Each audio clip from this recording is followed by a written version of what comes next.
அனைவருக்கும் வணக்கம். கிறிஸ்டோபா கடந்து நான் உங்கள் ராஜுங்க. ஓகே, இந்த வீடியோ பதிவு நம்ம என்ன பார்க்க போகிறோம் அப்படின்னா, தடம் பதிப்போம். Already free batch Krishnan sir already சொல்லியிருப்பார். இப்போ யூனிட் 1ல் சிலபஸில் இருக்கிற யூனிட் 1ல் நம்ம ஆல்ரெடி 5 டாபிக் 10 நாளைக்கு இந்த ஜூன் 1லேருந்து 10ஆம் தேதி வரைக்கும் இந்த 5 டாப்பிக்கு தான் நம்ம ஃபுல்லாக கவர் பண்ணி படிக்க போகிறோம். அப்போ புக்கில் அது நியூ புக்காக இருந்தாலும் சரி, ஓல்டு புக்காக இருந்தாலும் சரி, எந்த கான்செப்டோ அதுக்கு உண்டான தகவல் எல்லாத்தையும் கொண்டு வந்து ஒரே பிடிஎஃபாக கொண்டு வந்து அதனுடைய விளக்கத்தை நாம் பார்க்க போகிறோம். சரிங்களா? அப்படி பார்க்கும்போது ஃபஸ்ட்டு டாபிக் ஒருமைப்பன்மை அப்படிங்கிற ஒரு டாப்பிக்கு தான் நம்ம இப்போ பார்க்க போகிறோம். ஓகேங்களா? சரி, ரைட். இப்போ இந்த வீடியோ பதிவில் என்ன இருக்குது அப்படிங்கிறத நம்ம ஃபஸ்ட்டு பார்த்துடலாம். ஒருமைப்பன்மைனா என்ன, ஒருமைப்பன்மை தெரிஞ்சுக்கிறதுக்கு எந்தெந்த பாயிண்ட்ஸ் எல்லாம் முக்கியம் அப்படிங்கிறதும், அதேமாரி இந்த டாபிக் சார்ந்து புக்கில் எங்கெங்கே இருக்குது அதையும் கொண்டு வந்துட்டு, அப்புறம் ஒருமைப்பன்மை சம்மந்தமாக ப்ரீவியஸ் கொஸ்டின் என்ன கேட்டிருக்காங்க அதை நம்ம எப்படி ஆன்சர் பண்ண போகிறோம் அப்படிங்கிறதையும், அது இல்லாமல் புக் பேக்கில் இருக்கிற கொஸ்டின் இந்த ஒருமைப்பன்மை சம்மந்தமாக புக் பேக்கில் எங்கெங்கே இருக்குது, என்ன கொடுத்துருக்காங்க அப்படிங்கிறது விளக்கத்தையும் நாம் பார்க்க போகிறோம். வீடியோ பதிவை முழுசாக பாருங்கள்.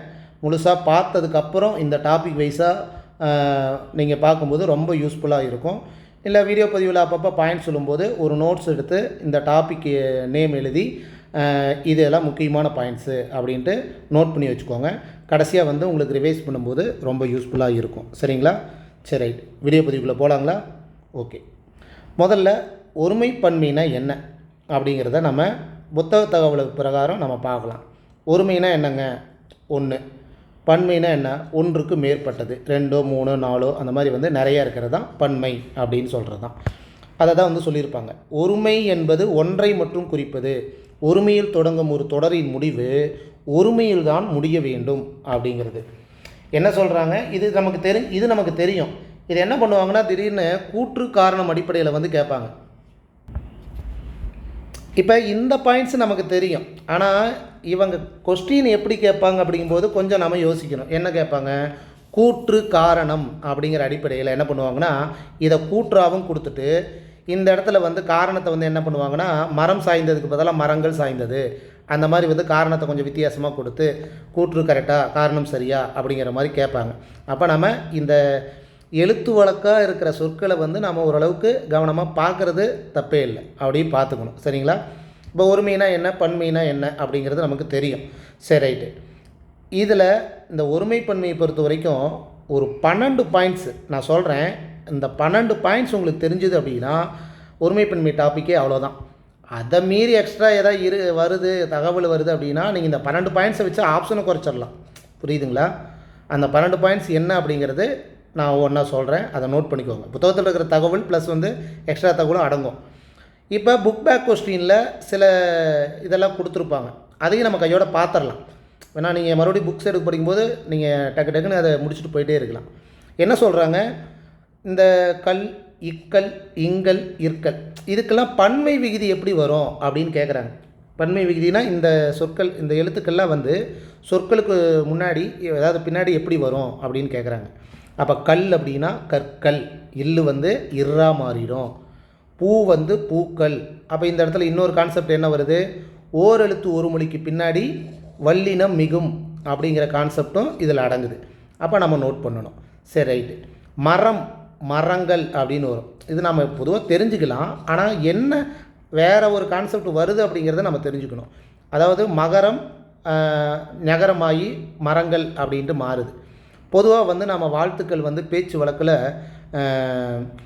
வாழ்த்துக்கள் அப்படின்ட்டு அந்த அழுத்தி இக்கு வர மாதிரி தான் நம்ம சொல்லுவோம். ஆனால் எழுத்து வழக்காக எழுதும்போது வாழ்த்துகள் அப்படி தான் எழுதணும். ஓகேங்களா? இந்த வாழ்த்துக்கு பக்கத்தில் கல்வி விகுதி சேரும்போது இக்கு வரக்கூடாது. அப்போ இந்த கான்செப்ட் எங்கே வருது? அதாவது ஒருமைப்பன்மையாக இருந்தாலுமே சந்திப்பிழை கான்செப்டும் வருது. கரெக்டுங்களா? வல்லினம் மிகும் மிகாது அப்படிங்கிற மாதிரி வருது. அப்போ ஈ அப்படிங்கிறது ஓரெழுத்து ஒரு மொழி, ஈக்கள். படம், படங்கள். பசு, பசுக்கள் அப்படிங்கிற மாதிரி. கை, கைகள் அப்படிங்கிற மாதிரி வரும். ஓகேங்களா? சரி, ரைட். அடுத்தது இந்த ஒருமைப்பன்மையில் இந்த மூவிடங்கள் நமக்கு தெரிஞ்சிருக்கணும். மூவிடங்கள் தன்மை, முன்னிலை, படற்கை. இந்த இடங்கள் தெரிஞ்சது இல்லாமல் ஐம்பால்கள், அதாவது ஆண்பால், பெண்பால், பலர்பால், ஒன்றன்பால், பலவின்பால் அப்படின்ட்டு அந்த விஷயம் நமக்கு தெரிஞ்சிருந்ததுன்னா எழுவாய் எந்த அடிப்படையில் வந்திருக்கு அப்படிங்கிறத நம்ம ஈஸியாக கண்டுபிடிச்சிடலாம். அப்போ அதில் தன்மைன்னு ஒன்று இருக்குது, முன்னிலைன்னு ஒன்று இருக்குது, படர்க்கைன்னு ஒன்று இருக்குது. தன்மையில் எந்தெந்த சொற்கள் வரும்? நான், யான், நாம், யாம். சொல்லப்போனால் நான் நாம்லாம் கொஞ்சம் ஈஸியாக தெரிஞ்சுக்கலாம். இந்த யா அப்படிங்கும்போது கொஞ்சம் வித்தியாசமாக இருக்கிறதுனால அப்போ யான், யாம் அதெல்லாம் என்னது? தன்மை பெயர்கள் அப்படின்ட்டு. இப்போ இந்த இடத்துல இப்படி கொஸ்டின் எப்படி கேட்பாங்க? கொஞ்சம் வித்தியாசமாக எப்படி கேட்குற மாதிரி கேட்பாங்கன்னா, நான் கொடுத்துருவாங்க ஒரு ஆப்ஷனில், அடுத்தது யான் கொடுத்துருவாங்க, அடுத்தது நாம் கொடுத்துருவாங்க. இருங்க, நான், அடுத்தது யான், அடுத்தது நாம், அப்புறம் வந்து நாங்கள், இப்படி கொடுத்துருவாங்க. இது எல்லாமே ஒரே மாதிரி இருக்கிற மாதிரி கொடுத்துருவாங்க. அப்போ நம்ம பொருந்தாச்சொல் அடிப்படையில் நம்ம எப்படி கெஸ் பண்ணணும்? இதெல்லாம் தன்மையில் ஒருமை பெயர்கள், இது வந்து தன்மையில் ஒருமை வினைகள் அப்படிங்கிற மாதிரி நம்ம தெரிஞ்சுக்கணும். ஓகேங்களா? இந்த இடத்துல வந்தேன் கூட கொடுக்கலாம், அதாவது வித்தியாசமாக கொடுக்கலான்னு வைங்களேன். அந்த மாதிரி முன்னிலை பெயர்கள் என்ன, முன்னிலை வினைகள் என்ன, படற்கையில் பெயர்கள் என்ன, படற்கையில் வினைகள் என்ன, இதெல்லாம் வந்து தெரிஞ்சுக்கணும். ஓகேங்களா? சரி, ரைட். அடுத்தது புத்தகத்தில் என்ன சொல்கிறாங்க? அதான் இந்த டாபிக் வந்து நமக்கு ஆல்ரெடி தெரியும், இருந்தாலும் பார்த்துடலாம். அதாவது வந்து உயர்திணை அப்படிங்கிறது வந்து ஆண்பால், பெண்பால், படர்பால் அப்படின்ட்டு 3 பால்களை உடையது. அக்ரிணை அப்படிங்கிறது ஒன்றன்பால், பலவின்பால் அப்படிங்கிற 2 பிரிவுகளை உடையது. இது எதுக்கு நம்ம தெரிஞ்சுக்கிறோம்? எழுவாய் வந்து எந்த பாலில் வருது அப்படிங்கிறத நம்ம தெரிஞ்சுக்கிறதுக்கோசரம் தான். அது அப்போ தான் வந்து பயன்லையும் அதோட முடியும் அப்படிங்கிறதுக்கோசரம் தான் இந்த பாயிண்ட்ஸ் நம்ம தெரிஞ்சுக்கணும். ஓகேங்களா? சரி, ரைட். இந்த ஒரு பகுதி வந்து ரொம்ப முக்கியமான பகுதி. வேணால் வந்து நமக்கு தன்மை, முன்னிலை, படற்கை, ஆண்பால், பெண்பால் இதெல்லாம் வந்து ஈஸியாக தெரிஞ்சுக்கலாம். ஆனால் வினைமுற்று விகுதிகள் எழுத்து இருக்குது பார்த்தீங்களா, இது நமக்கு கண்டிப்பாக தெரிஞ்சுக்கணும். அதாவது தன்மையில் பார்த்தீங்கன்னா ஒருமை வினைமுற்று விகுதினா எந்தெந்த எழுத்துக்கள் வரும் அப்படின்னா எல்லாம் இன்னில் முடியும். பார்த்தீங்கன்னாவே உங்களுக்கு தெரிஞ்சுக்கலாம். இன்னு, இன்னு, இன்னு இதெல்லாம் வந்துன்னா ஒருமை. இதே இம்மு, இம்மு, இம்மு இப்படிலாம் முடிஞ்சதுன்னா அது பன்மை அப்படிங்கிறது விகுதி எழுத்தாக வரும் அப்படிங்கிறதையும் தெரிஞ்சுக்கோங்க. ஓகேங்களா? இது இல்லாமல் கொஞ்சம் யூனிக்காக இருக்கிறது பார்த்தா அல்லுன்னு ஒன்று வருது. அதேமாரி குசுடு துபுரு அப்படிங்கிற அந்த குற்றியலுகிற சொற்களில் இந்த 4 எழுத்துக்கள் வரும் அப்படிங்கிறதையும் தெரிஞ்சுக்கோங்க. அப்போ ஒரு கொஸ்டின் கேட்கலாம். எப்படி கேட்பாங்க பொருந்தா சொல்ல? இந்த 4 எழுத்து வந்து குசுடு துபுரு, அதாவது குற்றியலுகிற சொற்கள் தானே.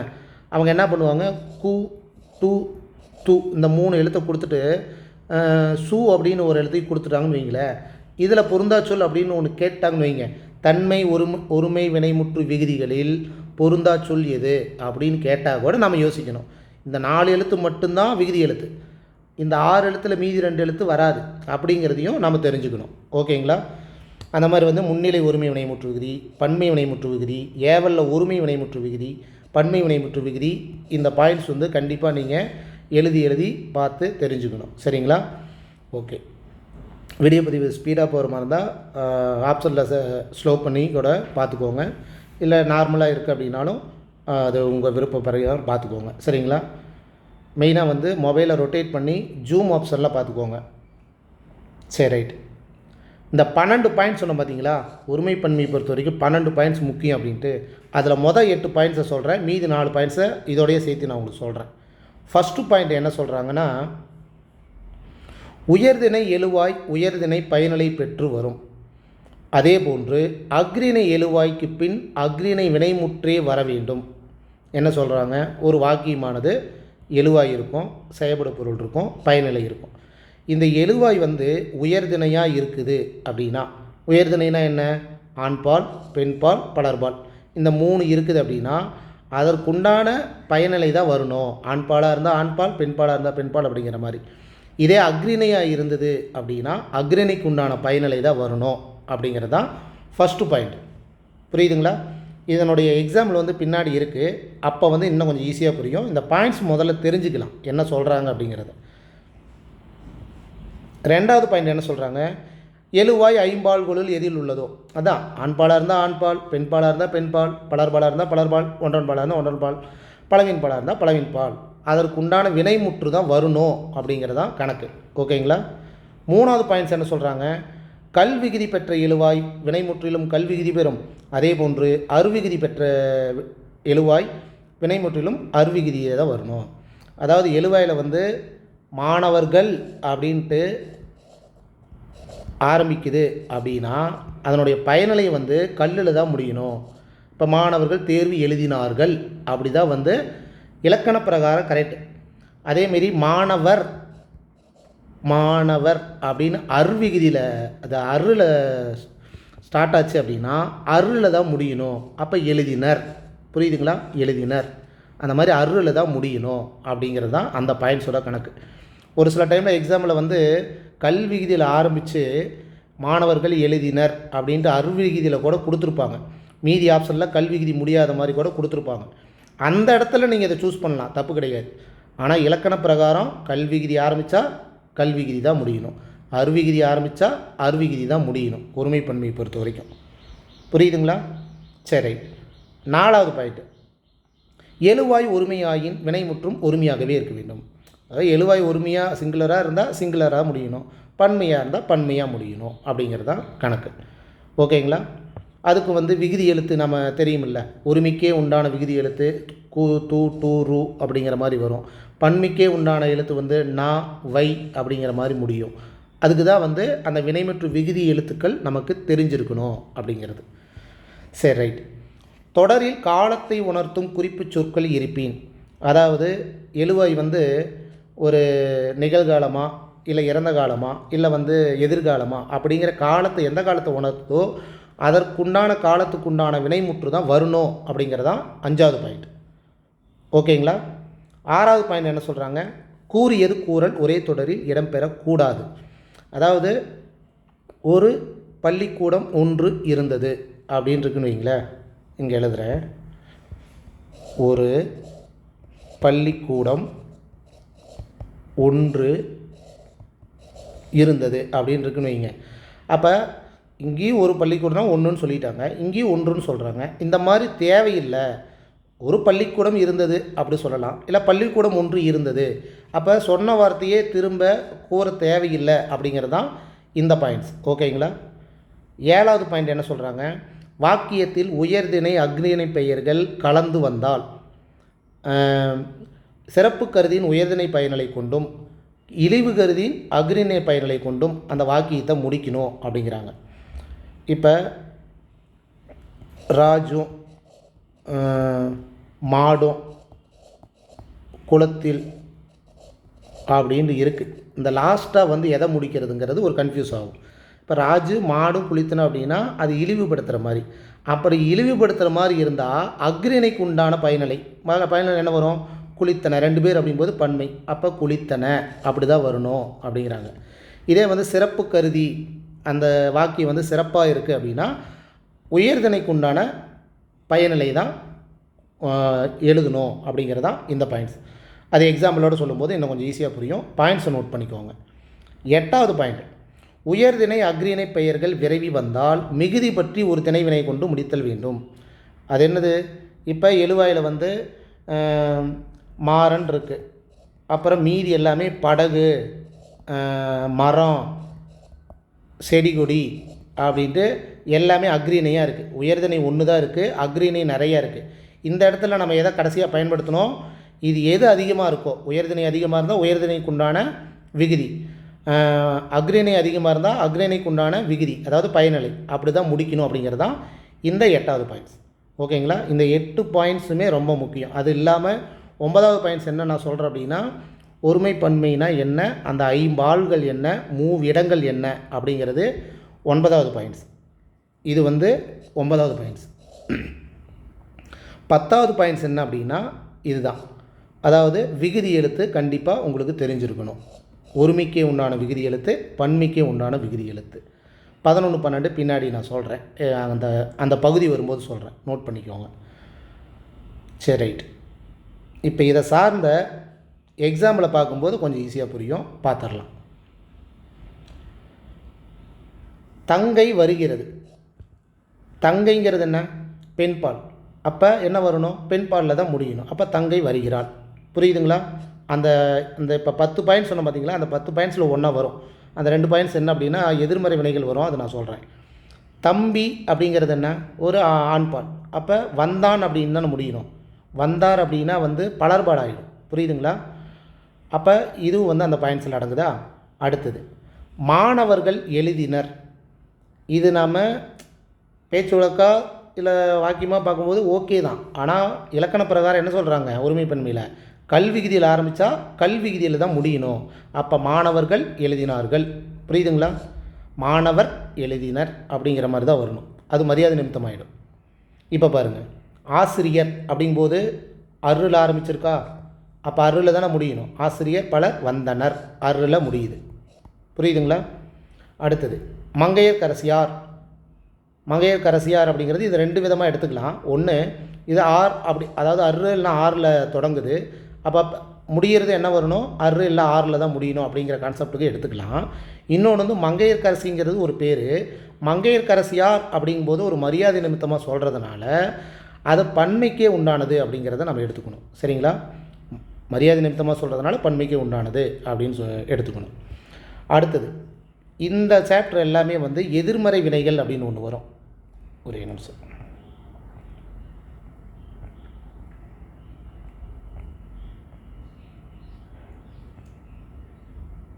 இதுதான் வந்து அந்த 11வது பாயிண்ட்ஸு. இது பக்கம் வரும்போது நான் சொல்கிறேன். இந்த அடிப்படையில் தான் அந்த எக்ஸாம்பிள் வருது. அதை நான் சொல்லிடுறேன். அது பின்னாடி வரும்போது உங்களுக்கு கொஞ்சம் விளக்கமாக வந்துடும். எங்கே வந்தோம்? ஓகே.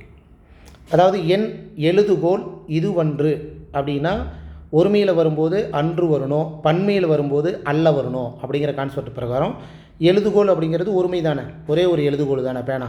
அப்படிங்கும்போது அன்றுன்னு தான் முடியணும். அவன் அல்லன் அப்படின்ட்டு வரணும். ஓகேங்களா? இதுதான் அந்த எதிர்மறை வினைகள் அப்படிங்கிறது. அதை பார்த்துட்டு வந்துட்டால் கரெக்டாக இருக்கும். இங்கே பாருங்கள், இதுதான் 11வது பாயிண்ட்ஸ். அதாவது ஒருமையில் இது வந்து ரொம்ப முக்கியம். இதிலேருந்து தான் மேக்ஸிமம் வந்து ப்ரீவியஸ் கொஸ்டின் கேட்டிருக்காங்க. இந்த நான் வந்தால் என்ன வரும், நாம் வந்தால் என்ன வரும், நீ வந்தால் என்ன வரும், நீவீர் வந்தால் என்ன வரும் அப்படின்ட்டு. அப்போ இதில் கொஞ்சம் யூனிக்காக இருக்கிறது பார்த்திங்கன்னா இந்த அல்லீர் அல்லர் இதுதான் வந்து கொஞ்சம் டிஃப்ரெண்ட்டாக இருக்கும். அதை நாம் பார்க்கணும். மீதியெல்லாம் நம்ம கொஞ்சம் ஈஸியாக புரிஞ்சுக்கலாம். அதாவது நான் அப்படிங்கிற இன்னில் ஆரம்பிக்கும், அல்லேன் அப்படின்னு வரும், இன்னில் தான் முடியும், நான் அல்லேன் அப்படின்ட்டு.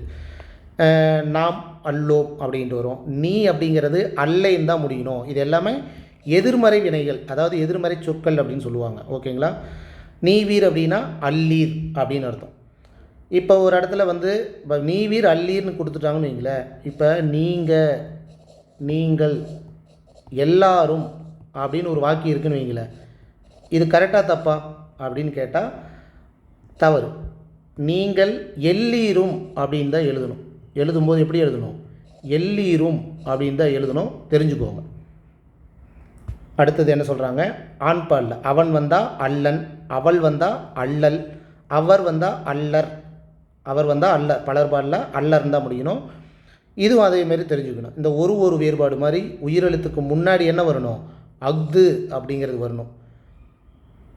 உயிரெழுத்துக்கு முன்னாடி அஃது வரணும். உயிர்மை எழுத்துக்கு முன்னாடி தான் என்ன வரணும்? அது வரணும். அந்த கான்செப்ட் இதில் அடங்கும், தெரிஞ்சுக்கோங்க. அல்ல அப்படிங்கிறதே பன்மைக்கே உண்டானது. அப்போ அவை அல்ல அப்படிங்கிறதான் இந்த தன்மை முன்னிலை படற்கை அப்படிங்கிற எதிர்மறை சொற்களில் தெரிஞ்சுக்கணும். இதுவும் முக்கியமான பாயிண்ட்ஸு.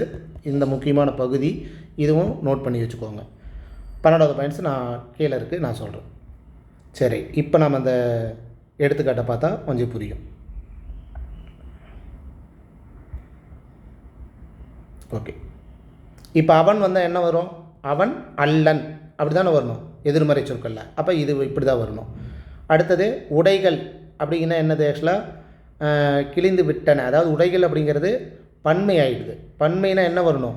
நாளை தானே முடியணும். அப்போ கிழிந்து விட்டன அப்படின்னு தான் வரணும். தூ அப்படிங்கிறது என்னது? ஒருமைக்கு உண்டானது. அப்போ உடை கிழிந்து விட்டது அப்படி தான் வரணும். செலியன் இன்று ஒரு புதிய நூல் ஒன்று வாங்கினான். கூறியது கூறல் ஒரே வாக்கியத்தில் இடம்பெற தேவையில்லை அப்படிங்கிற அந்த பாயிண்ட்ஸ் தான். அப்போ செலியன் இன்று ஒரு அப்படின்னு ஒன்று சொல்லிட்டாங்க, மறுபடியும் ஒன்று அப்படின்னு வர சொல்கிறாங்க, தேவையில்லை. என்ன எழுதலாம்? செலியன் என்று புதிய நூல் ஒன்று வாங்கினான், முடிஞ்சு போச்சு. அந்த ஒரு நமக்கு தேவையில்லை. அடுத்தது தலைவர் நாளை வந்தார்.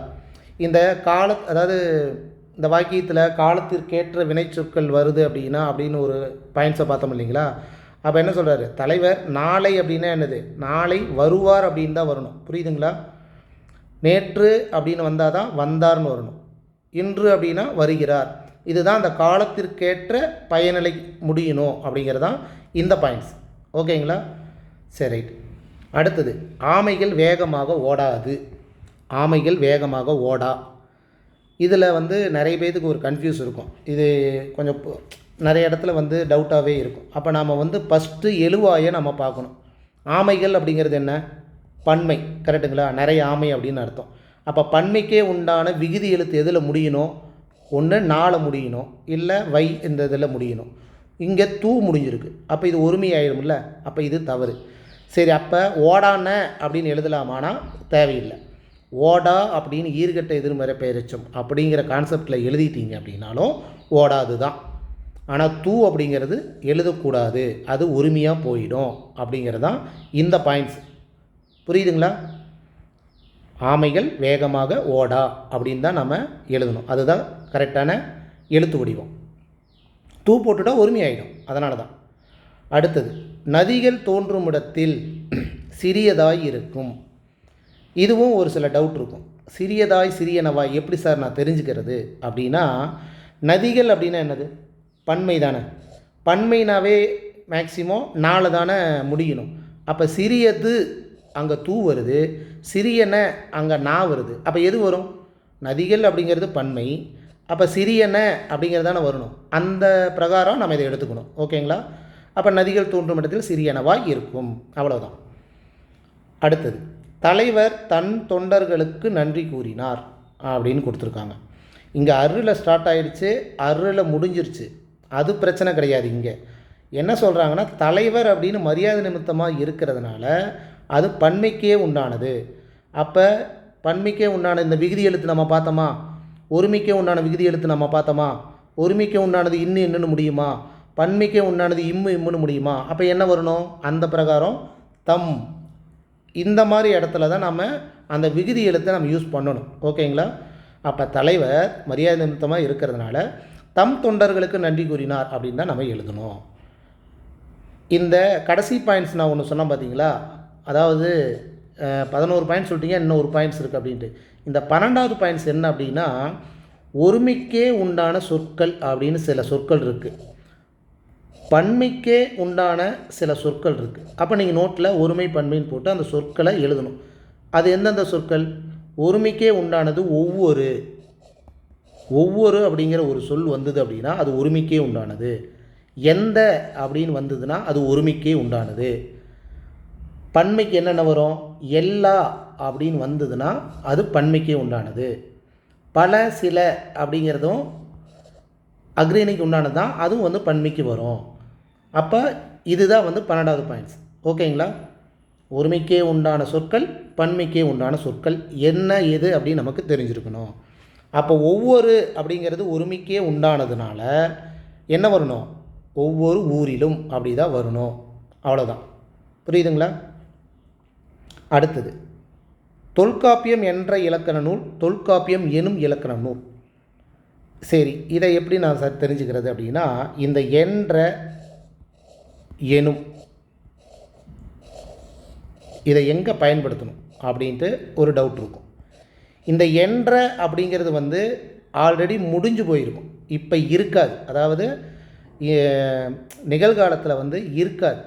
இப்போ பாரதியார் அப்படின்னா அவர் வந்து ஆல்ரெடி இல்லை, கரெக்டுங்களா? அப்போ பாரதியார் என்ற ஒரு கவிஞர் வாழ்ந்தார் அப்படிங்கிறது நாம் எழுதணும்.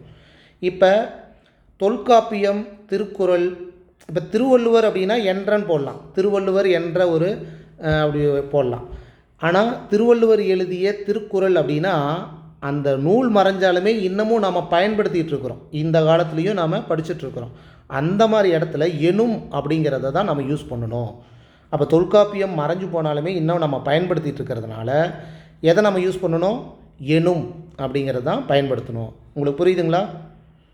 ஓகே. இது வந்து மூடனும் மாடும் குளத்தில் குளித்தனர், இதுதான் நம்ம எக்ஸாம்பிளாக கொடுத்துருந்தேன். அதாவது மூடனும் மாடும்னா என்னது? இழிவுபடுத்த, அதாவது குளத்தில் குளிக்கணும் அப்படிங்கிறாங்க, இழிவுபடுத்துகிற மாதிரி இருக்குது. அப்போ இழிவுபடுத்துகிற மாதிரி இருந்தால் அக்ரிணிக்கே உண்டான பயனிலை தான் வரணும். ஆற்று வெள்ளத்தில் மக்களும் மரங்களும் குடிசைகளும் ஆடு மாடுகளும் மிதந்து சென்றனர். இதை எப்படி சார் தெரிஞ்சுக்கலாம்னா, ஒரு வாக்கியத்தில் உயர்திணை அக்ரிணை பெயர்கள் நிறையா இருந்ததுன்னா அந்த கான்செப்ட் பிரகாரம் மக்களுங்கிறது உயர்திணை, மரம் குடிசை ஆடு மாடெல்லாம் அக்ரிணை. இதில் எது அதிகமாக இருக்குது? மரம் குடிசை ஆடு மாடுங்கிற உயர்திணை 3 இருக்குது. அப்போ இதுதான் அதிகமாக இருக்குது. அப்போ இதற்குண்டான பயனலை தான் நமக்கு போடணும் அப்படிங்கிறத கணக்கு. அப்போ ஆற்று வெள்ளத்தில் மரங்களும் குடிசைகளும் மக்களும் ஆடு மாடுகளும் மிதந்து சென்றன அப்படிங்கிற அக்ரிணை தான் நம்ம பயன்படுத்தணும். அதுதான் இந்த கணக்கு. சில வாக்கியங்கள் வந்து நாம் ரியல் லைஃப்லேயே நம்ம வந்து யோசித்து போடுற மாதிரி இருக்குது. அதுவும் நம்ம தெரிஞ்சுக்கணும். இப்போ 6 காலிலிருந்த ஆண்களும் 6 கால் யாருக்கு? ஆண்களுக்கு இருக்குமா? 4 கால் தான் இருக்குது. அப்போ அவங்க அப்படி கொடுத்துருக்காங்க. அப்போ அதை நம்ம திருத்தணும். 4 கையிழந்த பெண்களும் 4 கை பெண்களுக்கு இருக்குமா? 2 கை 2 தான் இருக்குது எல்லாத்துக்கும். அப்படிங்கும்போது அதை நம்ம திருத்தணும். எப்படி திருத்துறது?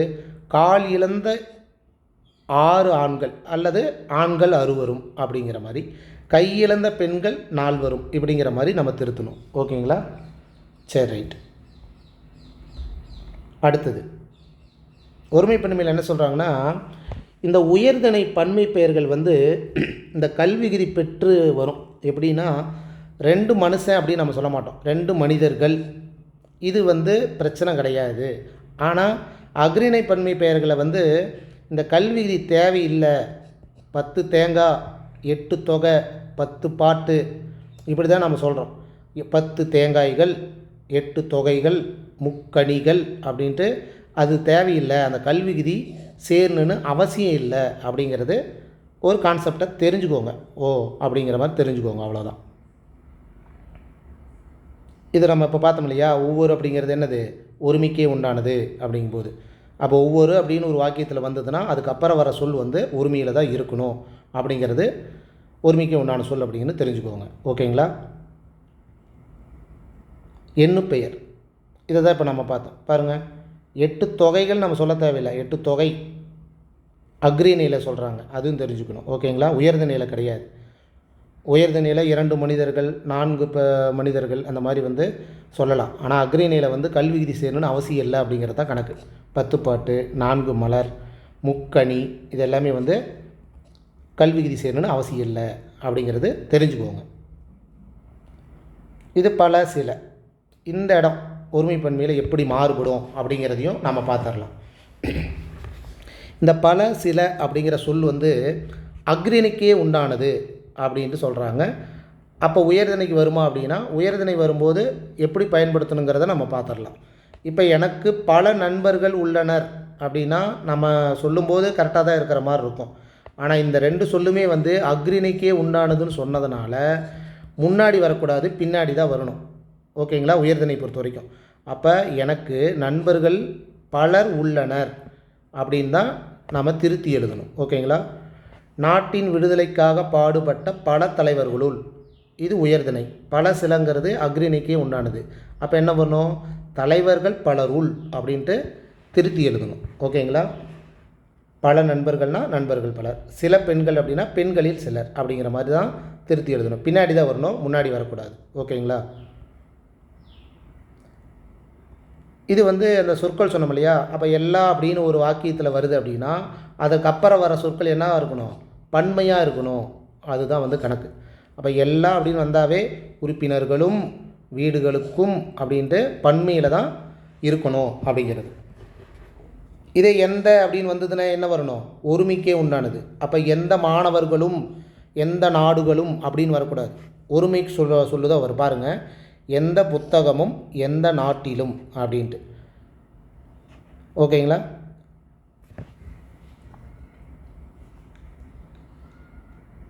இதில் இன்னொன்று நம்ம தெரிஞ்சுக்கணும்.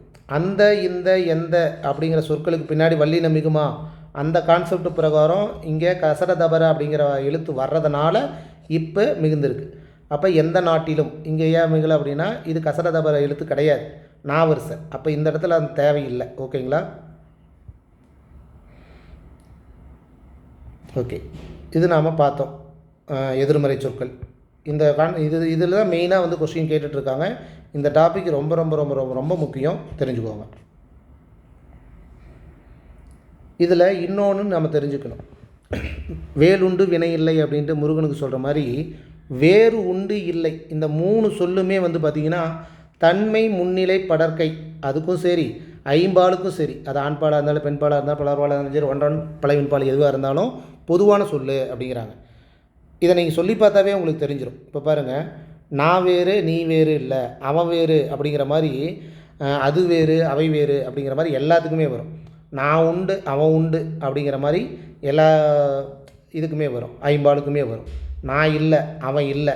அப்போ இந்த 3 சொல்லுமே வந்து 3 இடத்துக்கும் ஐம்பாலுக்குமே பொதுவான சொல் அப்படின்னு சொல்கிறாங்க, தெரிஞ்சுக்கோங்க. இது 6th புக்கில் பார்த்தீங்கன்னா பேஜ் நம்பர் 56, அதாவது ஓல்டு புக்கில் ஒரு ஸ்டேட்மெண்ட் என்னது, ஒரு செயலை செய்யுமாறு ஏவும் வினைமுற்று ஏவல் வினைமுற்று, அது ஓகே தான். ஏவல் வினைமுற்று ஒருமைப்பன்மை ஆகிய இரு வகைகளிலும் வரும் அப்படிங்கிறாங்க. எப்படி? எழுது அப்படின்னாலும் ஒரு கட்டளை சொல்லுதான், ஏவல் தான். எழுதுமின் அப்படின்னாலும் கட்டளை சொல்லுதான்.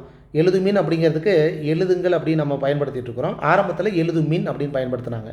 அப்போ இந்த மாதிரி இருக்கிறதெல்லாம் நம்ம பார்த்துக்கணும். எழுதுனாலும் ஒன்று தான், எழுதுங்கள் அப்படின்னாலும் கட்டளை வாக்கியம் தான், ரெண்டுலேயுமே வரும் அப்படிங்கிறது தான் கணக்கு. அப்போ எந்த வினைமுற்று ஒருமைப்பன்மை இரு வகைகளிலும் வரும்னு கேட்டால் கூட நாம் சொல்லணும் ஏவல் வினைமுற்று அப்படின்ட்டு. அதேமாரி எழுதுமின் அப்படின்னா எழுதுங்கள் அப்படிங்கிற அர்த்தத்தையும் நம்ம தெரிஞ்சுக்கணும். மின் அப்படிங்கிறது பன்மைக்கே உண்டான விகுதி எழுத்து அப்படிங்கிறதையும் நம்ம தெரிஞ்சுக்கணும். ஓகேங்களா? இது 11th சிறப்பு தமிழில் பார்த்தீங்கன்னா பேஜ் நம்பர் 142 இருக்குது. இதில் நம்ம என்ன தெரிஞ்சுக்கணும், ஒன்று எழுவாய் என்ன, ஆண்பாலா பெண்பாலா அப்படிங்கிறது. அதேமாரி வந்து பால் என்ன பால் அப்படின்னு தெரிஞ்சுக்கணும். அப்புறம் ஒருமையா பன்மையா அப்படிங்கிற மாதிரி நம்ம தெரிஞ்சுக்கணும். அது அந்த மாதிரி இருக்குது. இது நம்ம ஈஸியாக கண்டுபிடிச்சிக்கலாம். மாறன் அப்படிங்கிறது உயர்திணை, இது ஒரு ஆண்பால் அப்படிங்கும்போது ஒருத்தன் தான் இருக்கான், அதனால் ஒருமை. மணிமொழிங்கிறது ஒருத்தி அப்படிங்கும்போது ஒருமை. மணிமொழிங்க பெண்பால். உயர்திணையா அக்ரிணையா, உயர்திணை. அந்த மாதிரி ஒன்றா நம்ம தெரிஞ்சுக்கணும். மக்களுங்கிறது பலர்பால். அதேமாரி மக்களுங்கிறது வந்து நிறைய பேர் இருக்கிறதுனால பன்மை. இந்த மாதிரி இந்த எழுவாய் என்ன இதில் இருக்குது அப்படிங்கிறத சொல்கிறதுக்காக கொண்டு வந்தது தான் இந்த 11th சிறப்பு தமிழில் கொடுத்துருக்காங்க. ஓகே, இது தன்மை முன்னிலை, இது நம்ம ஆல்ரெடி பார்த்துட்டோம். இப்போ புக் பேக் கொஸ்டினை ஒவ்வொன்றா பார்ப்போம். சரிங்களா? புக் பேக்கில் என்னென்ன இருக்குது அப்படிங்கிறதையும் நம்ம பார்த்துடலாம். ஒருமைப்பன்மை அடிப்படையில் பாருங்கள். காற்று வீசின, காற்று வீசின மரங்கள் அசைந்தது அப்படிங்கிறாங்க. காற்றுங்கிறது ஒரு சிங்கிள், அதாவது ஒருமையில் தான் இருக்குது. அப்போ காற்று வீசியது அப்படின்னு தூளை தான் முடியணும். மரங்கள் அப்படின்னா பன்மை, அசைந்தன அப்படின்னு 4 தான் முடியணும். தங்கப்பனும் செல்லப்பனும் அப்படின்னா என்னது, 2 பேர், அப்போ பன்மை. அப்போ சென்றனர் அப்படின்ட்டு வரணும். ஓகேங்களா? இல்லை சென்றார்கள் அப்படி கூட வரலாம். நாளைக்கு நான் ஊருக்கு போய் சேர்ந்தேன் அப்படின்னா, நான் நாளைக்கு ஊருக்கு போய் சேர்ந்தேன் அப்படின்னா என்ன வரணும், சேர்ந்தேன் அப்படிங்கிறது இறந்த காலம் ஆகிடும். நாளைக்கு அப்படிங்கும்போது எதிர்காலம் ஆகிடும். அப்போ நாளைக்கு அப்படிங்கும்போது சேர்வேன் அப்படின்னு தான் வரணும். நோட் பண்ணிக்கோங்க. நேற்று, நேற்று அப்படிங்கும்போது இறந்த காலம் ஆகிடும். அப்போ பொங்குகிறது அப்படின்னா கிறு கின்று ஆணின்றலாம் நிகழ்காலம். அப்போ என்ன வரணும், பொங்கியது அப்படி தான் வரணும். ஓகேங்களா? அதேமாதிரி தான் தான் தாம் அப்படிங்கிறது எங்கெங்கே வரும் அப்படிங்கிறத நம்ம தெரிஞ்சுக்கலாம். தான் என்பது ஒருமையை குறிக்கும், தாம் அப்படிங்கிறது பன்மையை குறிக்கும். அது ஈஸி தானே. இன்னுன்னு வந்தாவே ஒருமை, இம்முன்னு வந்தாவே பன்மை. இதோட வந்து இந்த 2ஆம் வேற்றுமை உறுப்பு ஐ சேரும்போது சில மாற்றங்கள் அடையும். தானோட ஐ சேர்ந்தால் தன்னை, ஆள் சேர்ந்தால் தன்னால், கூ சேர்ந்தால் தனக்கு, அது சேர்ந்தால் தனது அப்படின்ட்டு வரணும். ஓகேங்களா? அடுத்தது, தலைவர் தமது கையால் பரிசு வழங்கினார். மரியாதை நிமித்தமாக இருக்கிறதுனால தமது அப்படின்ட்டுருக்கு. அடுத்தது, மாணவன் தனது, மாணவன்கிறது ஒருமை, அதனால் தனதுன்னு கொடுத்துட்டாங்க, அதனால் அதுவும் சரிதான். மாடுகள் அப்படின்னா பன்மை, தமது அப்படிங்கும்போது பன்மையில் குறிக்குது, அதுவும் ஓகே தான். கன்று அப்படிங்கிறது ஒருமை, தனது அப்படின்ட்டு தான் வரணும், ஆட்டியது, அப்போ அதுவும் சரிதான். இது வந்து புக் பேக் கொஸ்டின். அதை செய்தது நான் கொடுத்துட்டாங்க. எதிர்மறை சொற்களில் நான் வந்தால் என்ன வரணும், அதை செய்தது நான் அல்லேன் அப்படின்னு வரணும். கரெக்டுங்களா? பானையை உடைத்தது கண்ணன் கொடுத்துட்டாங்க. அப்போ படற்கையில் ஆண்பால். கண்ணன் வந்தால் என்ன வரணும், அல்லன் இன்னில் முடியணும். கரெக்டுங்களா? இன்னில் முடியணும். மல்லிகை குளத்தில் பூக்கும் மலர், அப்போ ஒன்றன் பால். மலர் ஒரே ஒரு மலர் இருக்கிறதுனால என்ன வரணும்? அன்று அப்படின்னு வரணும். மலர் அன்று. சித்தர்கள் செயற்கையை விரும்பியவர்கள், சித்தர்கள்னு சொல்லிட்டாங்க, பலர்பால். அப்போ பலர்பால் வந்தால் என்ன வரணும்? அல்லர். அல்லோம்னு கொடுத்துருக்காங்க, அல்லர் வரணும். பகைவர் நீவீர்னு கொடுத்துருக்காங்க, நீவீர். நீன் வந்தால் அல்லைன்னு வரணும். நீவீர் வந்தால் என்ன வரணும் பாருங்கள், ஒரே ஒரு எழுத்து தான், உடனே நம்ம ரைட்டுன்னு நினச்சிக்குவோம். என்ன வரணும்? அல்லீர்னு வரணும். அல்லருங்கிறது பலர்பாலுக்கு உண்டானது. அதனுடைய விளக்கம்தான் இது.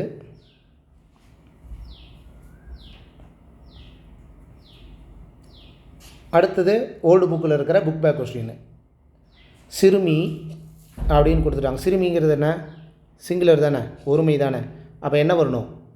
தனது அப்படின்னு தான் வரணும். தம்முன்னு வந்தால் என்ன வரும்? அது வந்து பன்மையாயிடும். அப்போ தனது அப்படின்ட்டு வரும். அம்பேத்கர் ஒடுக்கப்பட்ட மக்களின் உயர்வுக்காக, அம்பேத்கர் அப்படின்னு இந்த தலைவர்கள்லாம் வந்தாவே மரியாதை நிமித்தம்னு அர்த்தம். மரியாதை நிமித்தம் வந்தாவே பன்மைக்கே உண்டானது. அப்போ தமது. உயர்ந்தோர் அப்படிங்கும்போது பலர்பால். அப்போ உயர்ந்தோர் அதாவது பெரியவங்க அப்படிங்கும்போது தம்மை தாமே புகழ்ந்து கொள்ள மாட்டார்கள் அப்படின்னு தான் வரணும். இவைனாலும் சரி அவைனாலும் சரி, இவைகள்னாலும் சரி அவைகள்னாலும் சரி, அது பன்மை தான். இவைகள் அப்படின்னு நம்ம எழுத தேவையில்லை.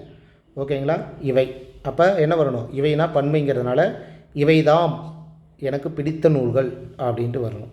ஓகேங்களா?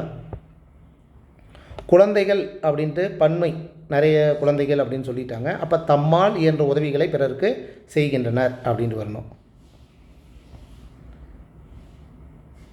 இதுவும் வந்து ஓல்டு புக்கில் இருக்கிற ஒரு பகுதி தான். ஒருமை சொற்களை பன்மையாக மாற்றுக. கொஸ்டின் இப்படி கேட்டதில்லை, இருந்தாலும் நம்ம தெரிஞ்சுக்கலாம் எப்படி வந்து ஒருமையாக இருக்கிறத பன்மையாக மாற்றுறது அப்படின்ட்டு. அதுக்கு எக்ஸாம்பிள் கொடுத்துருக்காங்க. இப்போ யானையோட கண், ஒரு கண் அப்படிங்கிற மாதிரி தான் கணக்கு. ஒரே ஒரு கண், அது எந்த கண்ணுன்னு நான் சொல்ல, ஒரே ஒரு கண் சிறியது. அப்போ ஒருமையில் வந்ததுனால ஒருமை. இப்போ யானையின் கண்கள் சிறியன, பன்மையாக மாற்றிருக்காங்க. கண்ணை வந்து நிறைய கண்கள் மாதிரி போட்டு அதை நாளை முடிச்சிருக்காங்க. அப்போ தூ நா அப்படிங்கிறது நம்ம தெரிஞ்சுக்கணும். தூ வந்து ஒருமைக்கே, நான் வந்து பன்மைக்கே. காட்டு மரம் உயரமானது, இது வந்து ஒருமை. இப்போ நம்ம இதை பன்மையை எப்படி மாற்றலாம்? காட்டு மரங்கள் உயரமானவை அப்படின்னு எழுதணும். நான் கடைசி இருக்கிறத மட்டும் மாற்றுறேன். உயரமானவை. உயரமானவன் நான் அப்படின்னு வராது, உயரமானவை. மரங்கள் முன்னாடி வரணும். ஓகேங்களா? மயில் அழகானது, மயில்கள் அழகானவை அப்படின்ட்டு வரணும். பழம் பழுத்தது, பழங்கள் பழுத்தன அப்படின்னு வரணும். நான் படித்தேன், அப்போ நாம் படித்தோம் அப்படின்னு வரணும். அதாவது பன்மையாக மாற்றும்போது. இதே பன்மையை ஒருமையாக மாற்றுங்க அப்படின்னு கேட்டாங்கன்னா, பசுவும் கன்றும் மேய்ந்தன, ரெண்டு இருக்கிறதுனால பன்மை, அதனால் நாளை முடிஞ்சிருக்கு. கரெக்டு தான். இதை ஒருமையாக மாற்றும்போது நம்ம எப்படி மாற்றலாம்? பசுவுடன் கன்று, பசுவுடன் கன்று அப்படின்னா ஒன்று தான். அப்போ பசுவுடன் கன்று அப்படிங்கும்போது மேய்ந்தது தூள முடியும். இப்போ மரத்தில் காயும் கனியும் இருந்தன அப்படின்ட்டுருக்கு. இதை எப்படி நம்ம வந்து ஒருமையாக மாற்றலாம்? மரத்தில் காயுடன் கனியும் இருந்தது அப்படின்னு வரும். சிறுவனோடு சிறுமியும் வந்தாள், புரியுதுங்களா? அண்ணனும் தம்பியும் போது அண்ணனுடன் தம்பியும் பரிசு பெற்றான் அப்படின்னு வரும். பாலும் தேனும் இருந்ததுன்னா பாலுடன் தேனும் இனித்தது. யானைப்படையுடன் குதிரைப்படையும் சென்றது அப்படின்னு வரும். ஓகேங்களா? இந்த தூணா தான் மேட்ரு மெயின். அதுக்கு முன்னாடி கொஞ்சம் நம்ம யோசித்து ஒருமையை பன்மையாக மாற்றணும், பன்மையை ஒருமையாக மாற்றணும், அவ்வளோதான். இந்த முன்னிலையில் வந்து ஒருமை பெயர் வந்து பன்மையாக மாறும்போது எப்படி மாறும் அப்படிங்கிறதுக்கு உண்டான ஒரு எக்ஸாம்பிள் தான்.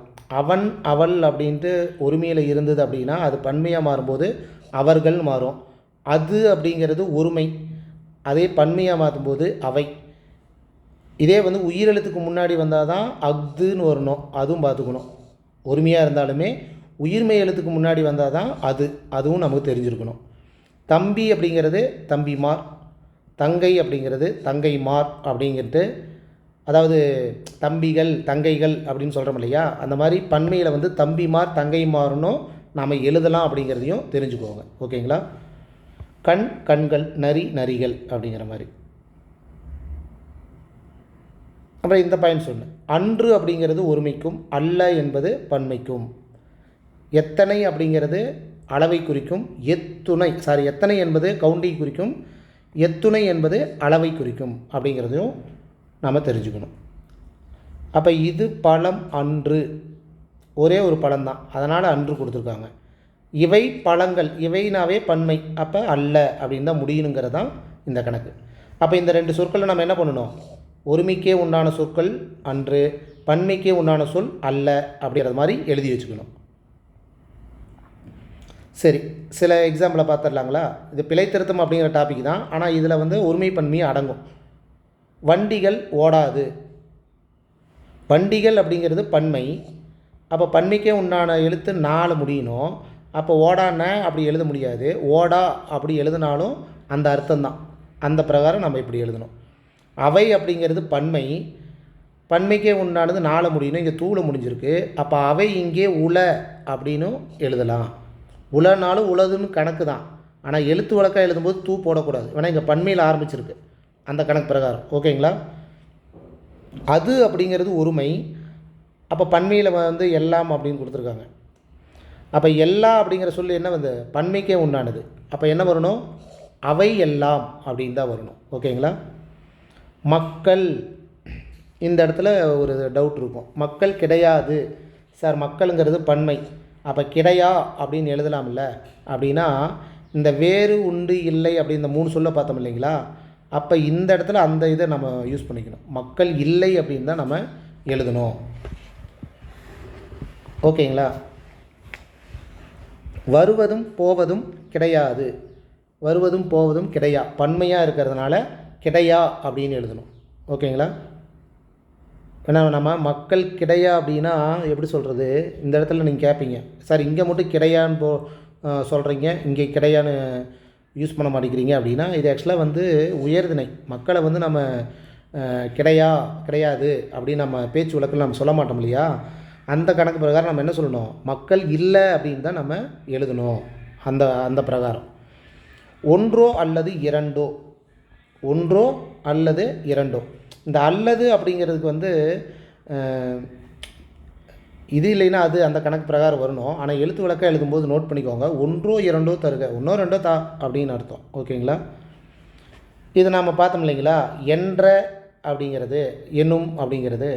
என்ற அப்படின்னா ஆல்ரெடி முடிஞ்சு போன விஷயமா இருக்கணும். இப்போ சென்னை என்ற நகரம் அப்படின்னா என்னது? இப்போ இருக்கிற நகரம். அப்போ சென்னை என்னும் நகரம் அப்படின்ட்டு தான் வரணும். அடுத்தது எனது மகன். இந்த உயர்திணை சொற்கள் இருக்குன்னு வைங்க, அங்கே வந்து அது அப்படின்னு வரக்கூடாது, அது அக்ரீனிக்கே உண்டான சொல். எனதை பிரிச்சிங்கன்னா என் ப்ளஸ் அது அப்படின்னு வரும். அப்போ எனது மகன் அப்படின்னா அதுன்னு வரக்கூடாது. ஓகேங்களா? அக்ரீனிக்கே உண்டானதான் அந்த அது. அப்போ என் மகன் அப்படிங்கிற மாதிரி தான் எழுதணும். இது எல்லாமே பிழை திருத்தம் டாப்பிக்லேயும் வரும், ஒருமை பன்மையாக இருந்தாலும். ஏற்கத்தக்கது, அது அது வந்தால் என்ன நாம் பார்த்துருக்குறோம்? அன்று அப்படின்னு வரணும். அவை வந்தால் தான் அல்ல. அப்போ ஏற்கத்தக்கது அன்று அப்படிங்கிறது தான் சரியான எழுத்து விளக்கு. இங்கே தந்தைங்கிறது உயர்திணை, அவள் அதுன்னு வந்திருக்கு, அப்போ அப்படி வரக்கூடாது இல்லை, அப்போ அவள் தந்தை, அவ்வளோதான். ஓகேங்களா? சரி, இது அதனுடைய விளக்கம் தான். இது பிடிஎஃபாக உங்களுக்கு வரும்போது கொஞ்சம் யூஸ்ஃபுல்லாக இருக்கும். இது எல்லாமே அந்த நாம் 12 பாயிண்ட் சொன்னோம் பார்த்தீங்களா, அது பிரகாரம் இருக்கிறது தான்.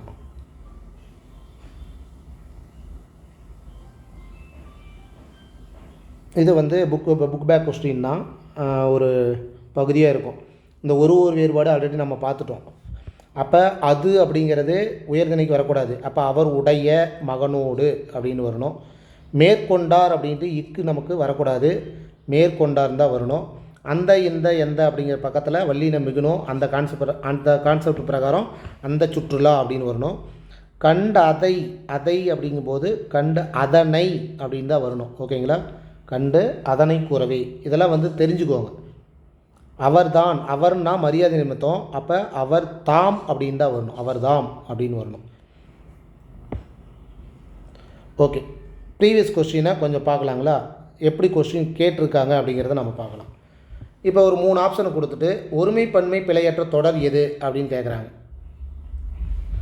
அவன் கவிஞன் அல்ல, அவன் கவிஞன் அன்று, அவன் கவிஞன் அல்லன் அப்படிங்கும்போது இந்த எதிர்மறை சொற்கள் பிரகாரம் நம்ம என்ன பண்ணணும், அவன் வந்தால் அல்லன் அப்படின்னு தான் முடிக்கணும். இப்போது அவர் கையில் கோப்புகள் இருந்தது அப்படின்ட்டு கொடுத்துருக்காங்க. அப்போ நம்ம பார்க்கணும் இருங்க. ஓகே,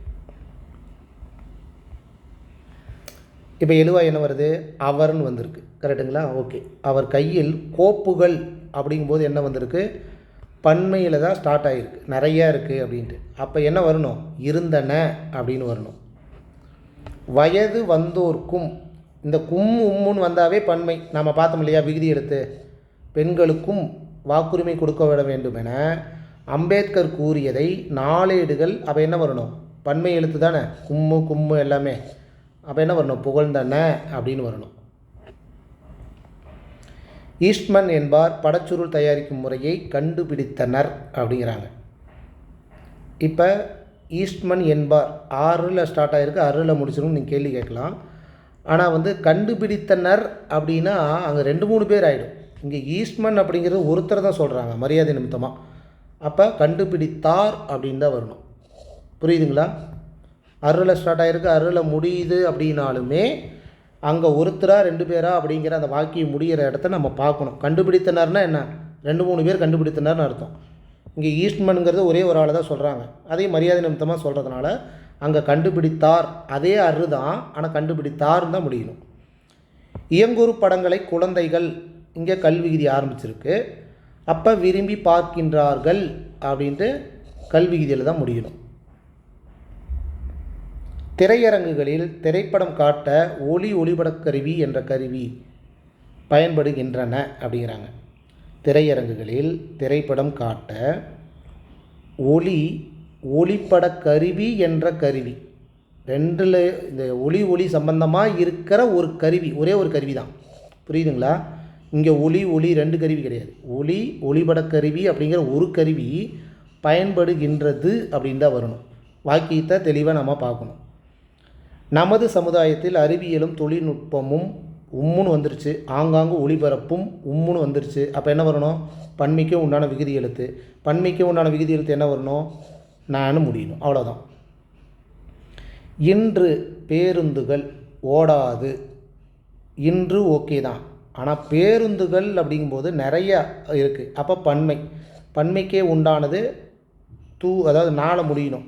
அப்போ ஓடான அப்படின்னு நம்ம எழுத மாட்டோம், எழுத்து வழக்கிலேயே எழுத மாட்டோம். அப்போ ஓடா அப்படின்னாலும் ஓடாது அப்படிங்கிறத அர்த்தம்.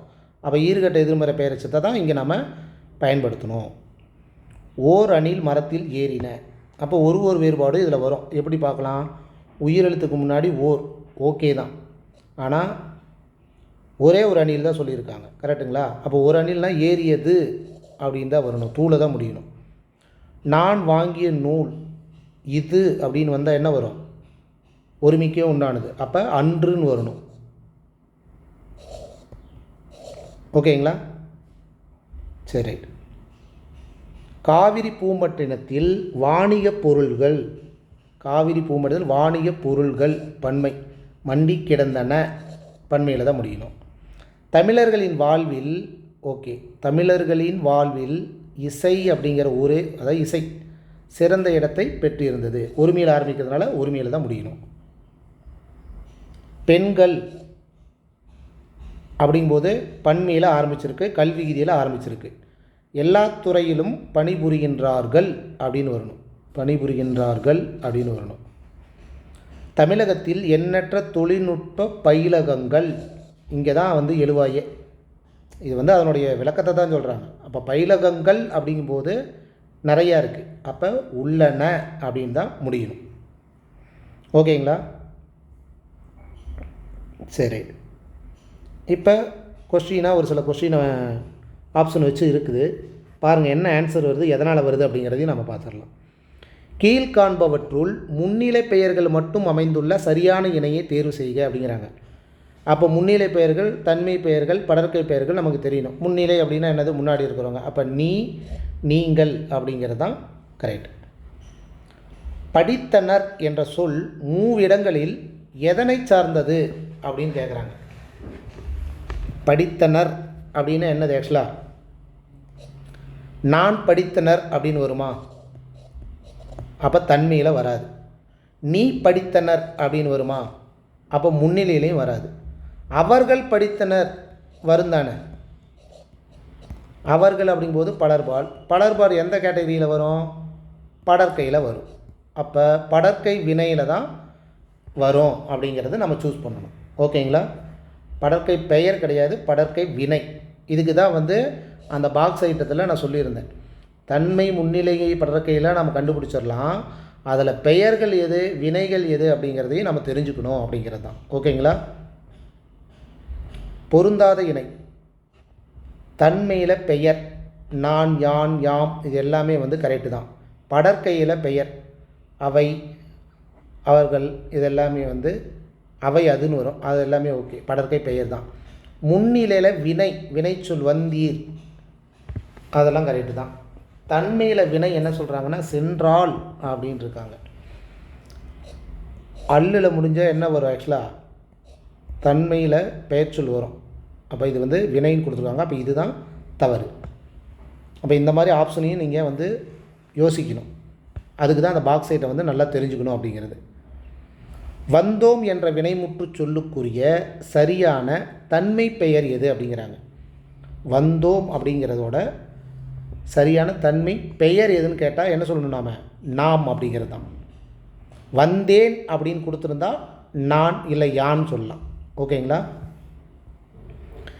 நீவீர் பாடம் எழுதினீர்கள். இத்தொடரில் நீவீர் எழுதினீர்கள் ஆகிய சொற்கள் எவ்வகை இலக்கண பிரிவை சேர்ந்தது அப்படி ஒரு கொஸ்டின் கேட்டால், நீவீர் அப்படின்னா என்னது? முன்னிலையில் பெயர். எழுதினீர்கள் அப்படிங்கிறது வினைன்னு தெரிஞ்சு போச்சு. அப்போ நான் எழுதினீர்கள் வராது, அவர்கள் எழுதினீர்கள்னு வராது, நீங்கள் எழுதினீர்கள் அப்படின்னு வரலாம். அப்படிங்கும்போது முன்னிலையில் வினைச்சொற்கள் அப்படின்னு நாம் சூஸ் பண்ணணும். அக்ரிணை படற்கை பெயருக்கு ஒரு சரியான எடுத்துக்காட்டு அப்படின்னு கேட்டால் இந்த 4 ஆப்ஷனில் எது அப்படின்னு சொல்கிறோம் நம்ம சூஸ் பண்ணணும். நீங்கள் அது முன்னிலை ஆகிடும், அது உயர்திணை ஆகிடும். அது அப்படிங்கிறது அக்ரிணை. அதேமாரி படற்கை, படற்கை பெயர் தானே. பறந்தது அப்படின்னா என்னது? ஆக்சுவலாக அது வினை ஆகிடும். அது பறந்தது இது எல்லாமே அக்ரிணைங்கிறது எடுத்துக்கலாம். அவன் கேட்டது என்ன? பெயர் தான் கேட்குறான். அப்போ அது அப்படிங்கிறது தான் வரணும். ஓகேங்களா?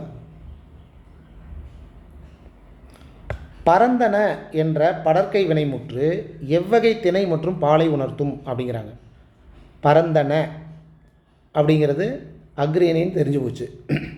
அப்போ என்ன வரணும்? ஆக்சுவலாக ஒன்றன் பால் வருமா, ஆண் பால் வருமா, பலர்பால் வருமா அப்படின்னு பார்த்தா பலவின் பால் அப்படின்ட்டு தான் வரணும். ஓகேங்களா? தமிழில் இடம் எத்தனை வகைப்படும்? அவை அவை. தமிழில் இடம் அப்போ தான் நம்ம பார்த்தோம் இல்லையா? தன்மை முன்னிலை படற்கை அப்படிங்கிற 3 வகைப்படும் அப்படிங்கிறது தான் ஆன்சர். கீழ்காணும் விகுதிகளுள் தன்மை பன்மை வினைமுற்று விகுதி அல்லாத ஒன்றுன்னு கேட்குறாங்க. கொஸ்டின் நல்லா புரிஞ்சுக்கணும். இல்லாத ஒன்று அப்படிங்கிறாங்க. நம்ம தான் பார்த்தோம், இம்முன்னு முடிஞ்சால் பன்மை, இன்னுன்னு முடிஞ்சால் ஒருமை. அதில் கொஞ்சம் யுனிக்காக ஒன்று இருந்தது அல்லு. அது இல்லாமல் குசுடு துகுரு அப்படிங்கிற 4 இதில் கூட்டு தூரு இதெல்லாமே ஒருமை. அப்போ அல்லு ஒருமைக்கு உண்டானது, இங்கே ஒருமைக்கு உண்டானது கொடுத்துட்டாங்க. அவங்க கேட்டது தன்மை பன்மை வினைமுற்று விகுதி அல்லாத ஒன்றுன்னு தான் கேட்குறாங்க. அப்போ அல்லு. பழங்கால தமிழில் வந்ததென் என்ற சொல்லில் இறுதியாக அமைந்துள்ள அன் என்பது எவ்வகை விகுதி? வேலையே முடிஞ்சுது. இன்னில் தொடங்கியிருக்கு. அப்போ தன்மை ஒருமை வினைமுற்று விகுதி. இது எல்லாமே பார்த்திங்கன்னா அந்த விகுதி எழுத்து இதை சார்ந்து உங்களுக்கு கொஸ்டின் இருக்கும். ஏன் கொண்டு வந்திருக்கு அப்படின்னா, இப்படியும் கொஸ்டின் கேட்டாலும் நீங்கள் அட்டன் பண்ணணும் அப்படின்னு தான். ஒருமை பன்மையில் அந்த பாக்ஸ் ஐட்டுங்கிறது ரொம்ப முக்கியம். அது அந்த எதிர்மறை வினைகள் அப்படிங்கிறது. இதை பொறுத்துக்கு அடிப்படையில் கேட்டாங்கன்னா தெரிஞ்சுக்கணும். பாருங்கள், இம்மில் ஆரம்பித்தா பன்மை விகுதி, மின்னில் ஆரம்பித்தா ஏவல் விகுதி, ஈரில் ஆரம்பித்தா முன்னிலையில் பன்மை விகுதி அப்படின்ட்டு வரும். கரெக்டுங்களா? முன்னிலை ஒருமை ஏவல் வினைகளில் ஈ விகுதி பெற்று வரும் சொல்லுக்கு சரியான எடுத்துக்காட்டு என்ன அப்படின்னு கேட்குறாங்க. முன்னிலை ஒருமை ஏவல் வினைகள். ஓகே, இது எல்லாமே பார்த்திங்கன்னா படித்தீர், வந்தாய், சென்மீன் அப்படின்னா செல்லுங்கள் அப்படின்னு அர்த்தம். இது எல்லாமே ஏவல் தான். ஆனால் அவன் என்ன கேட்குறான், ஈ விகுதி பெறணும் அப்படிங்கிறாங்க. அப்போ காணி அப்படிங்கும்போது அதில் தான் வந்து ஈல வந்து முடியுது. அப்போ காணி அப்படின்னு. அப்போ காணினா என்ன அப்படின்னா காண்பாயாக அப்படிங்கிறது தான் அர்த்தம். அதுவும் தெரிஞ்சுக்கோங்க. இது இப்போ நம்ம பார்த்தது தான். கூடு, தூறு ஆகிய விகுதிகள் எவ்வகை இடத்துக்குரிய வினைமுற்று விகுதிகளாக சங்க இலக்கியங்களில் பயின்று வருகின்றன. சங்க இலக்கியத்தில் தான் இந்த சொற்கள் அதிகம் வரும். அப்போ தன்மையில் ஒருமை வினைமுற்று விகுதிகள் அப்படின்ட்டு நாம் ஆன்சர் பண்ணிடணும். ஓகேங்களா? அது தெரிஞ்சுக்கோங்க. அதாவது இப்போ சங்ககால தமிழில் பார்த்தீங்கன்னா உண்கு அப்படின்னா உண்பேன் அப்படின்னு அர்த்தம். கூ வந்திருக்கு. வந்துடு அப்படின்னா வந்தேன்னு அர்த்தம். வந்துடு அப்படின்னா வந்தேன் அப்படின்னு அர்த்தம். இதெல்லாம் வந்து அப்போ பயன்படுத்தினாங்க அப்படிங்கிறது கொண்டு வந்திருக்கு. தெரிஞ்சுக்கோங்க அப்படிங்கிறதுக்கோசரம். சென்றீர் என்ற முன்னிலை பன்மை வினைமுற்றில் இடம்பெற்றுள்ள விகுதி சென்றீர். இப்போ நம்ம என்ன பண்ணுவோம்னா டக்குன்னு சென்றீர் இரு வந்து முடியுதுன்னு நம்ம யோசிப்போம். கொஞ்சம் நல்லா யோசிக்கணும். சென்றீர் அப்படின்னா நெடுநிலுத்து தான் வரணும். Option B. ஓகேங்களா? இதை இந்த பகுவத உறுப்பிலக்கணமாக பிரிக்கும் போது என்ன ஆகும்? அதாவது சென்றீருங்கிறது செல்லு வந்து இன்னும் இல்லா மாறிடும். அப்புறம் இரு வரும். அதுக்கப்புறம் ஈர் விகுதி வரும். ஓகேங்களா?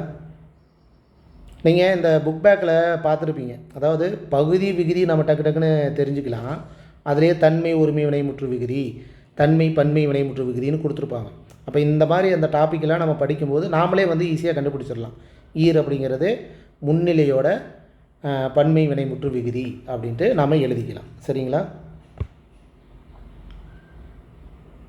இந்த 4 ஆப்ஷனில் எது தவறாக இருக்குது அப்படின்னு கேட்குறாங்க. தன்மையில் ஒருமை இன்னில் முடிஞ்சிருக்கு, கரெக்டு. இம்முல முடிஞ்சிருக்கு, பன்மை, கரெக்டு. ஆய் அப்படிங்கிறது ஓகே. மின் அப்படிங்கிறது என்னது? அதாவது இப்போ நம்ம பார்த்தோம் இல்லைங்களா, ஏவல்ல பன்மை, கரெக்டாக? ஏவல்ல பன்மை வரும். இங்கே முன்னிலை கொடுத்துருக்காங்க.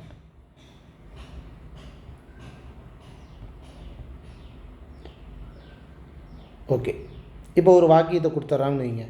மாடுகள் புல் மேய்ந்தது என்ற வாக்கியத்தில் உள்ள பிழையாது அப்படின்னு கேட்குறாங்க. அதை எவ்வாறு திருத்த வேண்டும் அப்படின்னு கேட்டாங்கன்னா நம்ம தெரிஞ்சுக்கலாம். மாடுகள் அப்படிங்கும்போது பன்மை.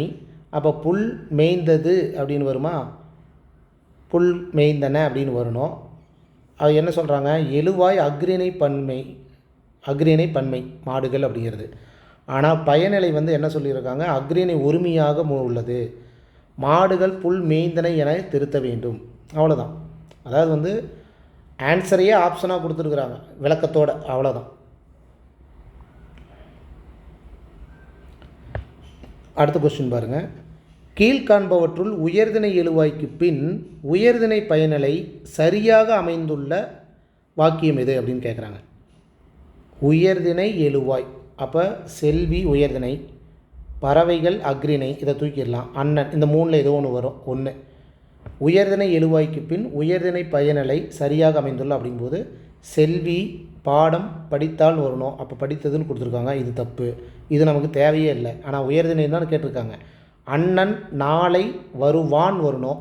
இங்கே இல்லு முடிஞ்சிருக்கு. அப்போ இதுவும் தப்பு. மாணவர்கள் கல்லில் முடிஞ்சிருக்கு, விளையாடினார்கள். அப்போ இதுதான் கரெக்டு. பெண்கள் பாட்டு பாடினான். இதை வந்து சரியாக எழுதணும். ஒன்று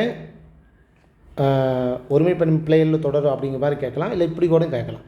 அப்போ பெண்கள் பாட்டு பாடினார்கள் அப்படின்னு முடியணும். எதனால்? கல்வி விகுதியில் ஆரம்பித்ததுனால கல்வி விகுதியில் முடியும் அப்படிங்கிற கான்செப்ட் பிரகாரம். இந்த 4 ஆப்ஷனில் எது வந்து தவறாக இருக்குது? அது பறந்தது. இது கரெக்டாக தான் இருக்குது. அவன் வந்தான். ஓகே, இது வந்து எதிர்மறை சொற்களில் அவன் அல்லன் கூட வரணும். ஆனால் இந்த நாளில் எது தப்பாக இருக்குதுன்னு கேட்கும்போது பறவைகள் பறந்தன அப்படின்னு தான் வரணும். ஓகேங்களா? சான்றோர் கூறினார். ஓகே, அருள முடிஞ்சிருக்கு. மரியாதை நிமித்தமாக இருக்கிறதுனால அருள முடிஞ்சிருக்கு. அப்போ இதுவும் சரிதான். ஓகே, அவ்வளோதாங்க. இப்போ ஒருமைப்பன்மை பொறுத்த வரைக்கும் நீங்கள் நோட் பண்ண வேண்டியது என்ன, அந்த 12 பாயிண்ட்ஸ். நீங்கள் படிக்க வேண்டியது, கவனிக்க வேண்டியது, கொஞ்சம் தெரிஞ்சுக்க வேண்டியது என்னது, அந்த பாக்ஸ் ஐட்டம் எல்லாமே, அந்த விகுதி எழுத்து, அந்த சொற்கள், இது எல்லாமே. இந்த 12 பாயிண்ட்ஸ் இது எல்லாத்தையும் நீங்கள் பார்த்துட்டீங்க, தெரிஞ்சுக்கிட்டீங்க அப்படின்னா உங்களுக்கு அடுத்தது எந்த ஒருமைப்பன்மை டாப்பிக்கில் கொஸ்டின் கேட்டாலுமே நீங்கள் ஈஸியாக வந்து ஆன்சர் பண்ணிடுவீங்க. ஓகேங்களா? அதனால் வந்து இந்த வீடியோ பதிவு முழுசாக பாருங்கள். முழுசாக பார்த்ததுக்கப்புறம் நீங்கள் வந்து ஒருமைப்பன்மை டாபிக் எடுத்து படிச்சிங்க அப்படின்னா ரொம்ப யூஸ்ஃபுல்லாக இருக்கும். அந்த கீ பாயிண்ட்ஸை மட்டும் அப்பப்போ எழுதிக்கோங்க. இந்த 12 பாயிண்ட்ஸ் சொன்ன பார்த்தீங்களா, அதெல்லாம் வந்து எழுதி வச்சுக்கோங்க. சரிங்களா?